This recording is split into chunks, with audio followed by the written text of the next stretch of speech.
नमस्कार।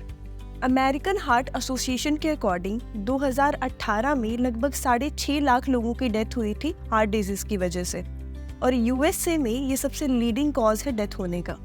अगर ग्लोबली बात करें तो 17.9 मिलियन लोगों की डेथ हुई थी 2019 में ड्यू टू कार्डियोवास्कुलर डिजीज यानी सीवीडी।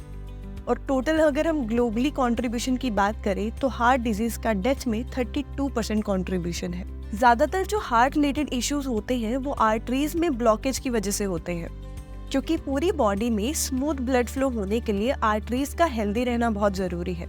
और अगर इन आर्टरीज में किसी भी तरीके की कोई ब्लॉकेज हो जाए तो हार्ट मसल्स को ब्लड सप्लाई रुक जाती है। कोरोनरी आर्टरीज में जो ब्लॉकेज है वो फैट, सेल्स और कोलेस्ट्रॉल के डिपॉजिट होने की वजह से होती है, जिसे हम आम भाषा में प्लेक कहते हैं। अब इसकी वजह से हार्ट में खून की कमी हो जाती है। अब ये बहुत सारे रीजंस है होने के, जैसे कि अगर आपका पुअर कोलेस्ट्रॉल लेवल है, स्मोकिंग है, या फिर सिडेंट्री लाइफस्टाइल है, ओबेसिटी है, हाई ब्लड प्रेशर है, इन सभी रीजंस की वजह से आर्टरीज क्लॉग हो सकती हैं। अगर इस चीज को आप लंबे टाइम तक इग्नोर करते हो तो फिर आपको हार्ट अटैक भी हो सकता है और हार्ट से जुड़ी या बाकी ऑर्गन से जुड़ी और भी कोई बीमारी हो सकती है। तो इस प्रॉब्लम को बहुत ही ज्यादा सीरियसली लेने की जरूरत है। इसके अर्ली सिम्टम्स को पहचान के और उसके लिए एक्शन लेने की जरूरत है। तो आज की इस वीडियो में हम मेनली बात करेंगे क्लॉग्ड आर्टरीज के अर्ली सिम्टम्स के बारे में और इस क्लॉग्ड आर्टरीज से जुड़ी हुई आयुर्वेदिक रेमेडीज के बारे में। तो चलिए सबसे पहले बात करते हैं क्लॉग्ड आर्टरीज के कॉजेस और उसके अर्ली सिम्टम्स के बारे में। जहाँ तक क्लॉग्ड आर्टरीज की बात है, अभी तक कोई ऐसा एग्जैक्ट ट्रिगर और एग्जैक्ट रीजन किसी को नहीं पता है, लेकिन फिर भी ऐसा मानते हैं कि क्लॉग्ड आर्टरीज शुरू होने का जो मेन कारण है वो है जब आर्टरीज की इनर वॉल डैमेज होने लगती है। अब जो इनर वॉल है वो बहुत सारे रीजंस की वजह से डैमेज हो सकती है, जैसे हाई कोलेस्ट्रॉल, हाई बीपी और स्मोकिंग। तो चलिए अब बात करते हैं कुछ ऐसी आयुर्वेदिक हर्ब्स और रेमेडीज के बारे में जो आर्टरी ब्लॉकेजेस के केस में काफी हेल्पफुल हो सकती है। तो सबसे पहली हर्ब है अर्जुन। जब भी कार्डियोवास्कुलर सिस्टम से रिलेटेड कोई भी प्रॉब्लम आती है तो उसमें अर्जुन सबसे पहली हर्ब है जो आपको यूज करनी चाहिए। अगर आयुर्वेदा एक्सपर्ट की माने तो हार्ट डिजीज के लिए अर्जुन सबसे बेस्ट हर्ब है, क्योंकि अर्जुन की छाल में anti inflammatory, antioxidant, blood purifier और बहुत सारी ऐसी नरिशिंग प्रॉपर्टीज होती हैं जो कि बॉडी के चैनल्स को क्लीन करती हैं और साथ में ही टॉक्सिन्स को बॉडी से बाहर निकालने का काम करती हैं। तो अगर आप अर्जुन कंज्यूम करना चाहते हैं तो आप इसे क्वाथ की फॉर्म में, पाउडर की फॉर्म में या फिर कैप्सूल की फॉर्म में ले सकते हैं। दूसरी हर्ब है सिनेमन यानी दालचीनी।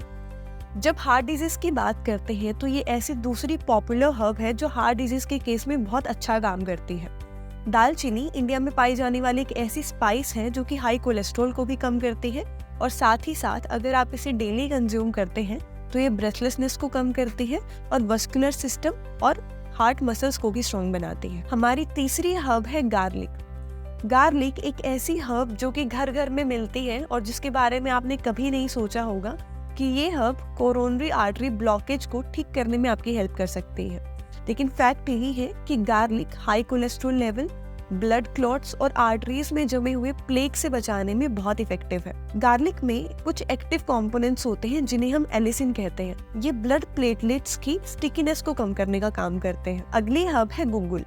गुग्गुल एक ऐसी हर्ब है जो कि हाई ब्लड प्रेशर को कम करती है और आर्टरीज में जो प्लेक जम गया है उसको भी कम करती है। इसके अलावा गुग्गुल हाई कोलेस्ट्रॉल और हाई ट्राइग्लिसराइड को भी कम करती है, जिसकी वजह से दोबारा इजिली आर्टरीज में ब्लॉकेज नहीं होती। हमारी अगली हर्ब है टर्मरिक। जी हाँ, टर्मरिक एक और ऐसा स्पाइस जिसे हम डेली खाने में खाते हैं, और आपने कभी ऐसा नहीं सोचा होगा कि टर्मरिक जैसी हर्ब जिसे हम डेली अपने खाने में डाल के खा रहे हैं वो हमें हार्ट डिजीज जैसी बड़ी बीमारी से बचा सकती है। बेसिकली टर्मरिक में कर्क्यूमिन नाम का एक केमिकल कॉम्पोनेंट होता है जो कि ब्लड प्लेटलेट्स की कोगुलेशन होने से रोकता है और साथ में ही जमे हुए प्लेक को भी कम करता है। तो ट्रेडिशनल मेडिसिन्स में टर्मरिक का यूज ब्लड वेसल्स को स्ट्रेंथ देने के लिए किया जाता है।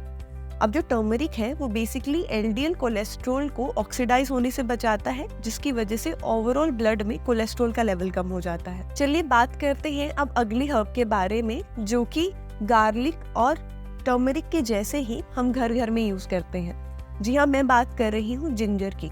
तो जिंजर की जो रूट्स होती हैं वो प्लेटलेट की स्टिकीनेस को कम करने के लिए बहुत इफेक्टिव मानी जाती हैं। इसके अलावा आर्टरी में जो ब्लॉकेज हो रही है और उसकी वजह से जो प्लेक बन गया है उसको भी ये कम करने का काम करता है। तो बेसिकली जिंजर में 12 से भी ज़्यादा एंटीऑक्सीडेंट होते हैं जो कि कोलेस्ट्रॉल के लेवल को हमारी बॉडी में कम करते हैं और ओवरऑल ब्लड सर्कुलेशन को बढ़ा देते हैं, जिसकी वजह से ब्लड क्लॉट्स बनने के भी चांसेस कम हो जाते हैं और आर्टरीज में ब्लॉकेज के भी चांसेस काफी कम हो जाते हैं। तो भले ही इस अमेजिंग हर्ब को आप सौंठ के रूप में खाएं या फिर फ्रेश जिंजर के रूप में खाएं, लेकिन इसे अपनी डेली डाइट में इंक्लूड करना ना भूलें। हमारी अगली हर्ब है हाथौन यानी नागफनी। नागफनी एक ऐसी हर्ब है जिसको आयुर्वेदा में ट्रेडिशनल हर्ब के रूप में यूज किया जाता है। तो बेसिकली ये भी प्लेक फॉर्मेशन को कम करती है। इसके अलावा हाई बीपी और हाई कोलेस्ट्रॉल को भी कम करने का काम करती है। इसमें कुछ पॉलीफिनॉल्स होते हैं जिसे र्यूटिन और क्वर्सिटीन कहा जाता है। तो ये काफी स्ट्रॉन्ग एंटीऑक्सीडेंट होते हैं जो कि कार्डियोवास्कुलर हेल्थ को इम्प्रूव करते हैं और साथ ही प्लेक फॉर्मेशन को भी रोकते हैं। आज के इस वीडियो में मैंने आपको जितनी भी हर्ब्स और जितनी भी रेमेडीज बताई हैं वो सभी नेचुरल हैं और उनका कोई साइड इफेक्ट नहीं है। आई होप आपको ये सारी हर्ब्स, सारी रेमेडीज ज़रूर पसंद आई होंगी, तो इनको ट्राई करना बिल्कुल ना भूलें। बाकी अगर हार्ट डिजीज से रिलेटेड और कोई भी जानकारी या आयुर्वेदिक ट्रीटमेंट आप चाहते हैं तो आप मुझे या हमारे एक्सपर्ट आयुर्वेदा डॉक्टर्स की टीम को कंसल्ट कर सकते हैं बाय विजिटिंग www.purelyyours.com और through the contact details shared in the description box.